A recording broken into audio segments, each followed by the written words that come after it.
हाय दोस्तों ये चैनल को सब्सक्राइब कर दिबो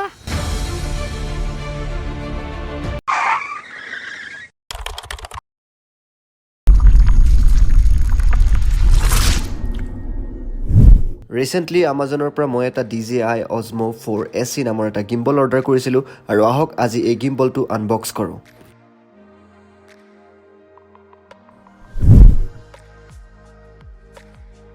Gimbal বক্সটোৰ ভিতৰত আহিছে গিম্বলটো এটা ম্যাগনেটিক ৰিং হোল্ডাৰ এডাল সৰু ট্ৰাইপড আৰু চাৰ্জাৰ কেবল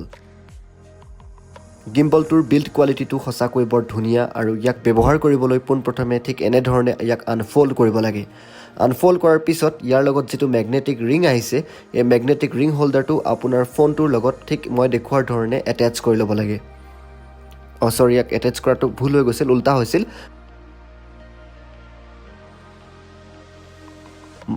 ঠিক এই ধৰণে ইয়াক এটাচ কৰি ল'ব লাগে আৰু এটাচ কৰি হোৱাৰ পিছত এই ম্যাগনেটিক ৰিং হোল্ডাৰটোত গিম্বলটোৰ সন্মুখ ভাগত থকা ঘূৰণীয়া অংশৰ লগত লগাই দিব লাগে দুইটাতে চুম্বক আছে আৰু ই অনায়াসে বৰ ধুনীয়াকৈ লাগি যায় আৰু বিৰাট মজবুত চুম্বক হয় আৰু তাৰ পিছত গিম্বলটোত থকা পাৱাৰ বুটামটো লং প্ৰেছ কৰি ইয়াক আপুনি অন কৰিব পাৰে পোনপ্ৰথমে গিম্বলটো ভাৰ্টিকেল মোডত অন হয় আৰু আপুনি পাৱাৰ বুটামটো ডাবল প্ৰেছ কৰি ইয়াক লেণ্ডস্কেপ মোডলৈ শিফট কৰিব পাৰে গিম্বলটোৰ লগত অহা ট্ৰাইপডডালত ঠিক আপুনি এই ধৰণে সংযোগ কৰিব পাৰে আৰু ট্ৰাইপডডাল লগাই দিয়াৰ লগে লগে গিম্বলটো অলপমান দীঘল হৈ যায় যাৰ ফলত ইয়াক লৈ প্লে বিভিন্ন ধৰণৰ শ্বট ল'বৰ কাৰণে সুবিধা হয় আৰু ট্ৰাইপডটোৰ ঠেং তিনটা যদি এনেকৈ মেলে তেনেহ'লে মেনি আপুনি ইয়াক এনে ধৰণে এক জেগাত ৰাখি থৈ দিব পাৰে আৰু বিভিন্ন ধৰণৰ শ্বট ল'ব পাৰে আৰু এটোৱে হৈছে গিম্বলটো এয়া চাওক মই এটা হাতটো যিমান লৰচৰ কৰিছো কিন্তু কেমেৰাটো এক জেগাতে আছে এয়া চাওক মই হাতটো ইমান লৰচৰ কৰিছো কিন্তু মোবাইলটো একে জেগাতে স্থিৰ হৈ আছে সো আজি এই গিম্বলটো অলপ বাহিৰলৈ লৈ যাওঁ আৰু ইয়াক ব্যৱহাৰ কৰি দেখুৱাও গিম্বলনো কি গিম্বলৰ ব্যৱহাৰ কি গিম্বল লৈনো কেনেকুৱা ধৰণৰ চিনেমেটিক শ্বট ল'ব পাৰি তাকে সমু আভাস এটা দিবলৈ আজি এই ভিডিঅ'টো আপোনালোকৰ আগলৈ লৈ আনিছো মই ব্যৱহাৰৰ সুবিধাৰ্থে মই মোৰ মনোপডডালৰ লগত গিম্বলটো লগাই ইয়াক অলপ এক্সটেন্ড কৰি ল'ম যাতে ধৰিবৰ কাৰণে বেছি সুবিধা হয়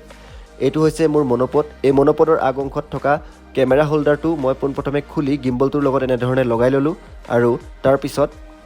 কেমেৰা হোল্ডাৰটো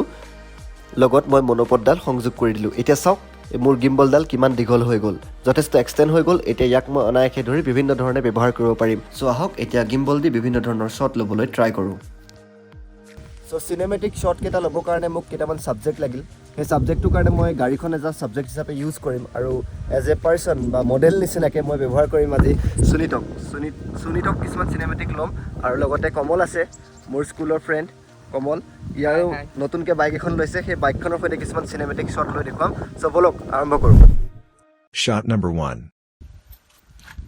এতিয়া মই প্ৰথমটো শ্বট ল'বৰ কাৰণে গিম্বলডাল গাড়ীখনৰ বাওঁফালৰ খিৰিকী দি উলিয়াই ৰাখিছোঁ আৰু ইয়াক লাহে লাহে গিম্বলডাল গাড়ীখনৰ ভিতৰ দি টানি ইয়াক সোঁফালৰ খিৰিকীখন দি উলিয়াই আনিছোঁ আৰু এট দ্য চেম টাইম মোৰ ফ্ৰেণ্ড কমলক মই গাড়ীখনৰ ভিতৰত বহি দৰ্জাখন মাৰিবলৈ দিছোঁ সো আহক এতিয়া ফাইনেল আউটপুটটো কেনেকুৱা হৈছে চাওঁ 3 2 1 গো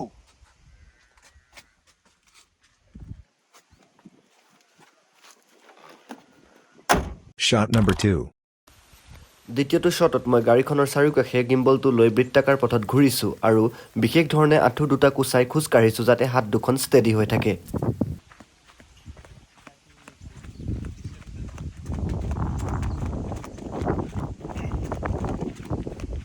Shot number 3. তৃতীয়টো শ্বটত মই গিম্বলটো লৈ বাইকখনৰ চাৰিওকাষে বৃত্তাকাৰ পথত ঘূৰিছোঁ আৰু এট দ্য চেম টাইম মই কমলক বাইকখনৰ ওপৰত বহি বাইকখন ষ্টাৰ্ট কৰিব দিছোঁ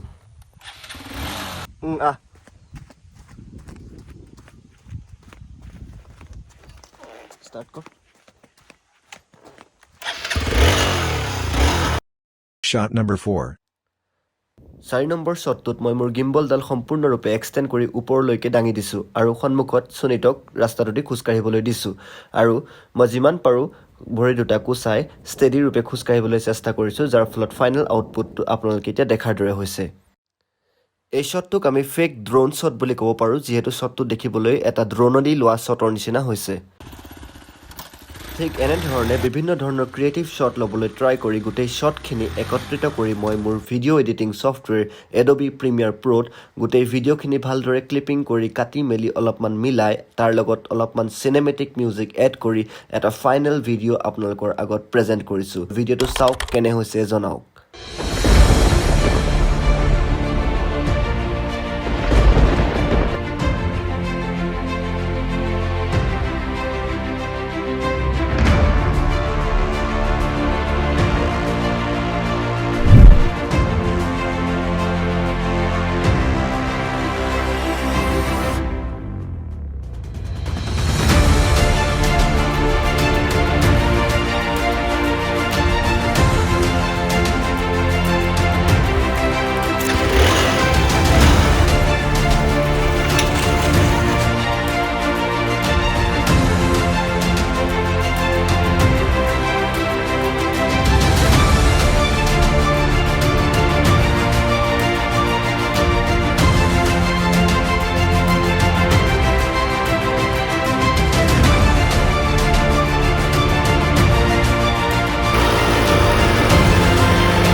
আজি